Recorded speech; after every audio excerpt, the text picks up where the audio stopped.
In the long and troubled history of the East, few stories shine as brightly as that of Persia's resistance against the mighty Ottoman Empire. While many lands fell under Ottoman control, only Persia stood firm, refusing to surrender its independence. At that time, Persia was ruled by the Safavid Dynasty, a new and powerful kingdom founded by Shah Ismail I. When Shah Ismail came to power, he declared Shi'a Islam as the official religion of his realm. Thoughtful, this was a bold move, for the Ottomans, who were Persia's western neighbors, followed Sunni Islam. This difference in belief became the root of a deep conflict.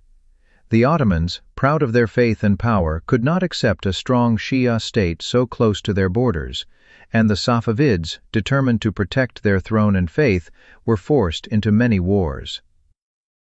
In the early years, the Ottomans had a great advantage.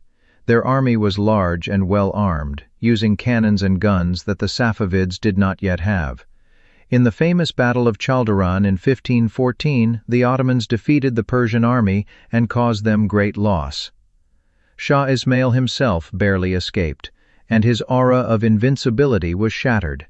But this defeat was not the end, it was a beginning. From that day, the Safavids learned, adapted, and began to build a stronger army. Later rulers, especially Shah Abbas the Great, transformed the Persian military.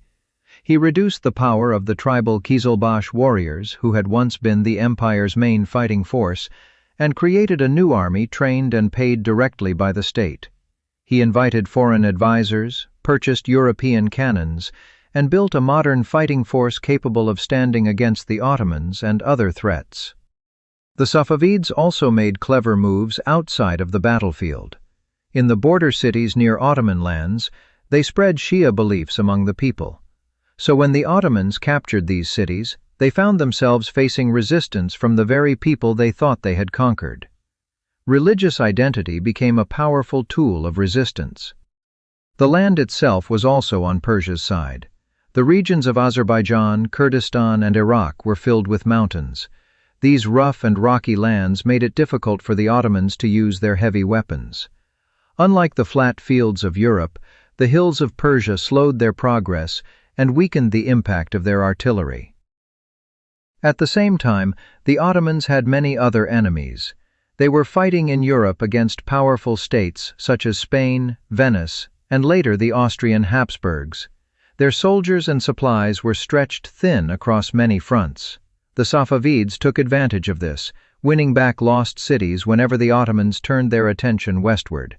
Cities like Tabriz, Baghdad, and Mosul changed hands multiple times over the decades. These wars were not brief. For nearly 2 centuries, the Safavid and Ottoman empires clashed repeatedly. There were long truces, bitter sieges, and changing borders, but never a final victory for either side. The Treaty of Zuhab, signed in 1639 during the reign of Shah Safi, finally established a more lasting border between the two empires, roughly the same border that separates modern-day Iran and Iraq. And so it was, through war, wisdom, and the will of the people, that Persia held its ground. The Ottomans, though powerful, could never keep hold of Persian lands for long. Every victory they gained was soon answered by a strong reply from the Safavids.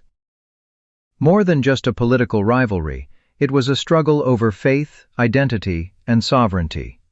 The story of this long struggle remains a proud chapter in the history of Iran, a tale of courage, belief, and resistance against the odds.